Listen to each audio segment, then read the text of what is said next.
जन पवन सिंह जी गीत गौले बनी भगवान को रोसारा औकात नहीं खेगी हमको। पिछले कुछ दिन पहले पवन सिंह का एक गाना आया था, अभी स्क्रीन के ऊपर दिखाई दे रहा होगा पोस्टर। इस गाने को लेकर बहुत ही ज़्यादा पहले से चर्चा था, और चर्चा होने का रीजन तो सबको पता ही होगा कि गाना रिलीज होने से पहले पवन सिंह ने स्टेज के दौरान गा दिया था। उसके बाद भोजपुरी इंडस्ट्री के बहुत सारे गायकों ने इस गाने को गा दिया।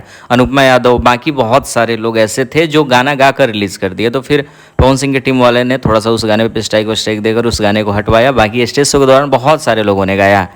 दिन पवन सिंह का गाना रिलीज हुआ, गाने का रिस्पांस ठीक ठाक है। लेकिन अभी से कुछ देर पहले गोलू राजा के स्टेज से बहुत तेज़ी से वायरल हो रहा है, जिसमें वो डायरेक्ट सिलेंडर भाई बोल दिया है, बताया है कि नहीं, हमसे नहीं हो पाएगा, क्योंकि पवन सिंह का आवाज़ है। अब हम उस गाने को गाकर उस गाने का और पवन सिंह के सुर का हम अपमान नहीं करना चाहते, इस वजह से हम गाने को गाएंगे ही नहीं।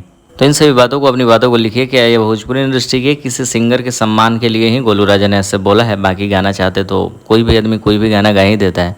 अपनी बातों को लिखिए जरूर, जितना हो सके को शेयर करें।